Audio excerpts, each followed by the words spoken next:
Hi, I'm John Stevenson, and we're going to be looking at the fiery furnace in Daniel chapter 3. Now, by way of review, remember that we already talked about how Daniel appears in two major segments.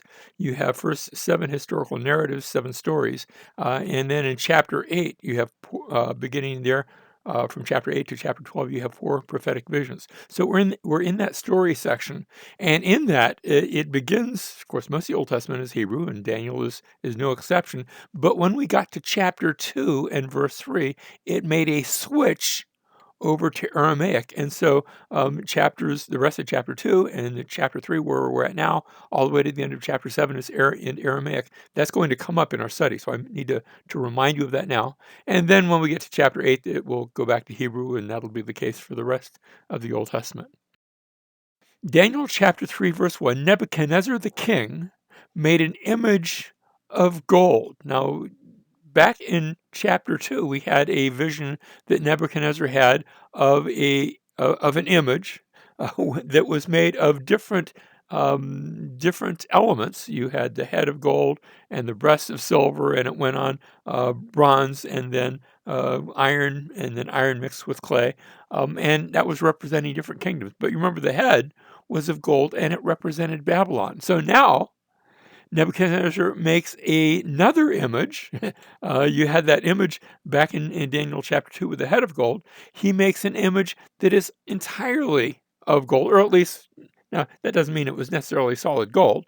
It could have been very common in that day where you would make an image maybe of wood and then you would overlay it with gold. I think that's entirely possible here, especially when we see how big this image is, the height of which was 60 cubits. A cubit is the distance from your fingertip to your elbow. Roughly, we usually say about 18 inches. Oh, that's going to make this image 90 feet high. A very large image. Might have had a big pedestal, that might have been part of it, and then I don't know what it looked like, but it's width 6 cubits, so 9 feet wide, and like we said, 90 feet tall. I think it's interesting, those numbers 60 and 6. All I need is another 6, and I'd be looking for 666. But I'm not sure we're supposed to look for that. Remember, the book of Revelation had not been written yet. And he set it up on the plain of Dura.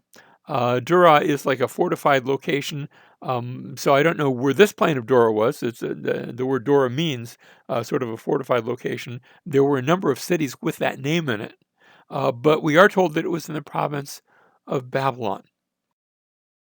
And so the story begins where the king makes this image, and now he makes a decree, and it is a decree that only this image is to be worshipped. That they're at a certain time when the sound goes out, sort of the alarm, the songs and the instruments are played, then everyone is supposed to bow down to this image. I don't know what's going through his mind. I don't know what his remember that I keep thinking of that dream that he'd had where the head of gold represented himself, and now he has made the entire image of gold. Is he seeking to bring worship upon himself? I don't know what he has in mind. We're not told. But he makes this decree that all people are to worship, and we see a collection in chapter 3, verse 3. The satraps, the prefects, the governors, the counselors, the treasurers, the judges, the magistrates, and all the rulers of the provinces. Sounds like anybody who was anybody is gathered here. And notice verse 6, but whoever does not fall down and worship shall immediately be cast into the midst of a furnace of blazing fire. And we're going to see the fiery furnace in just a moment. And so, sure enough, the event happens. Everybody is worshiping, except three individuals that we had gotten to know back in chapter 1, and they are Shadrach, Meshach, and Abednego. You say, what about Daniel? He's not in the story. Was he out of town? I don't know. He's just not mentioned here. So I'm not going to speculate why he isn't in the story, but he's just not there. And so here are these three, and they are faithful to the Lord, and they determine they are not going to do it. And when the call for worship comes, they do not bow down.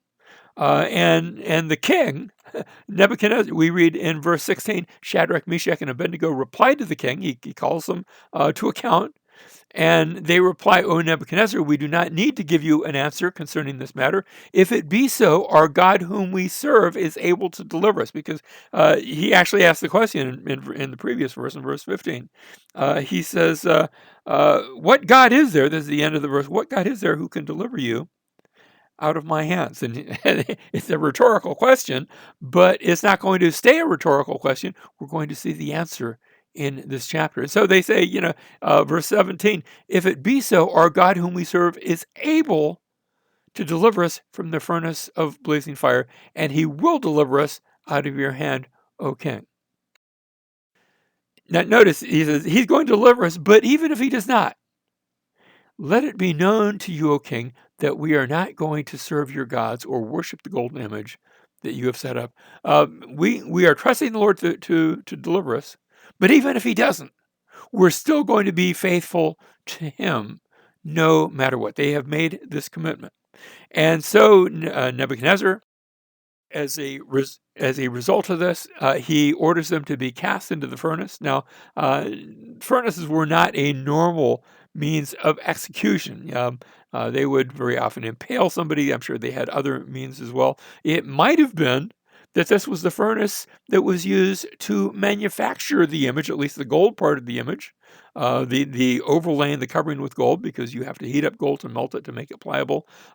And so it might have been a furnace that was set aside for that purpose, which would have been a very fitting then instrument for their judgment and for their execution, since they wouldn't worship it. They're going to be dealt with it the way that gold was dealt with.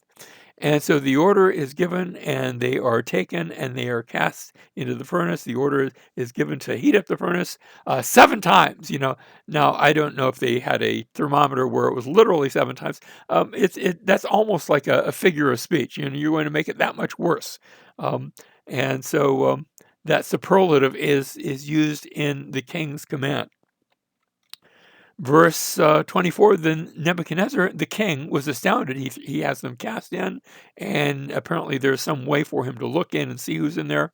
The king was astounded and stood up in haste, and he said to his high officials, was it not 3 men we cast bound into the midst of the fire? And they replied to the king, oh, certainly, O king. We didn't throw anybody else. No extras were sent in there. Verse 25, he said, look, I see 4 men. Loose, because they had been tied up in their own garments, loose and walking about in the midst of the fire without harm, and the appearance of the 4th is like a son of the gods. Now, that's a very Eastern way of describing things. Remember that they had all sorts of pagan gods, and you say, wait a minute, I seem to recall that the King James Version has this, the reading there is, the 4th is like a son of God. You say, well, is it singular or is it plural? Now, if this had been written in Hebrew, it would be rather open to question, because in Hebrew, when you say the word for God is Elohim, even though normally you treat that, if it's speaking of God, you treat that as a singular. You don't say gods, in the beginning, gods, plural, created the heavens and the earth. No, it's singular. But Elohim is a plural word, even though it regularly takes a singular pronoun or a singular prefix when it is used of the true God.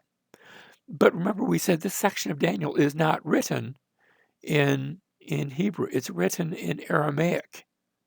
And so the way that they have translated it is correct to the Aramaic. And you say, well, why did the King James, did they just take it upon themselves to make it a son of God? No, let me be fair to the translators of the King James. There was an earlier precedent, and that earlier precedent is found in the Septuagint. Now, most copies of the Septuagint render this Angelou Theou. Actually, instead of the son of the gods, you would call it a messenger or an angel of God. But notice God is singular They're in the Greek text of the Septuagint. So the Septuagint is the Greek translation of the Hebrew text. And indeed, there's actually one copy of the Septuagint. It's called the Theodosius edition because that's the name of the scribe that copied it. He actually renders this not a messenger or angel of God, but he does render it a son of God. So perhaps our King James friends were borrowing from the Septuagint when they translated this. So we'll give them that possibility. I don't know why they chose that. Is this the idea that he was the fourth is like a son of God? That reminds us perhaps of Jesus. Sounds very much like it could be sort of a pre-incarnate. Was it? I don't want to say that it was. I don't know. Was this some sort of messenger or angel? It's certainly from God, no matter who it is. Now I want you to see that this is the pivotal point in the entire chapter. This testimony. I see this one who is like a son of the gods, like the Son of God, however we translate that. The presence of this messenger from God, this presence of this one who looks so very different, that he brought this exclamation from Nebuchadnezzar, is the telling point. God got personally involved. And no matter how you translate it, God got personally involved. Well, we had seen them cast into the furnace, and now they are brought forth from the furnace. And as they are brought forth, they are without harm. We read even their clothes were not damaged. Even we read at the end of verse 27, nor had the smell of fire even come upon them. Now I'm an old retired firefighter. I spent 30 years with the fire department, and I know from experience when you're in a place where there's lots of fire, where there's an old saying where there's smoke, there's fire, and the opposite goes true usually. Where there's fire, there's usually smoke, and there's usually that burnt smell. I'm very familiar with that burnt smell. It gets into your clothing, it gets under your skin, and yet it wasn't there. You couldn't even tell that they had been in the furnace. And then we have a reference to, again, the satraps, the prefects, the governors, and the king's high officials, all those people that had been mentioned early in the chapter. They are all giving witness of the deliverance. So there had been others who had given a report of the disobedience, but now these give witness of the deliverance. And the chapter ends with another decree. Notice the decrees actually serve as bookends to the chapter. And in this case, it is a decree. It begins with a blessing. Daniel chapter 3, verse 28. Nebuchadnezzar responded and said, "Blessed be the God of Shadrach, Meshach, and Abednego, who has sent his angel and delivered his servants, who put their trust in him, violating the king's command." And they're not going to get further punished on that, and yielded up their bodies so as not to serve or worship any god except their own God. Therefore, and here's the decree, therefore I make a decree that any people, nation, or tongue that speaks anything offensive against the God of Shadrach, Meshach, and Abednego. It's not Nebuchadnezzar's God, but it's their God. Here's the decree: they shall be torn limb from limb, and their houses reduced to a rubbish heap, inasmuch as there is no other God who's able to deliver in this way. And so he says, look, even though that's not my God necessarily, I'm not sure that he had become a believer. I'm not sure that he was a Christian, but he says, we're going to treat that God with respect. Now, it's interesting. This is from an Egyptian tomb painting during the Christian era, not during the Egyptian era, but it's a early Christian drawing. You can see Shadrach, Meshach, and Abednego. They're in the fiery furnace, and you can see there's a fourth individual behind them. And off to the right, you can see Nebuchadnezzar. He's peeking in, being able to see, wait a minute, didn't we put only 3 people? What is this about 4 people?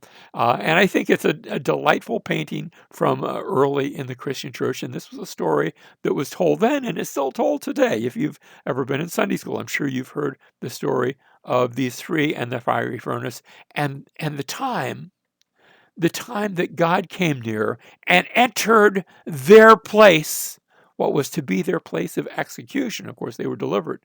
But it's a reminder that we have one that also entered our place of execution, and he suffered the full weight of our execution. He faced the flames, took them upon himself, and died in our place so that we can live, so that we can be unsinged as we trust in him as our Lord, as our Savior.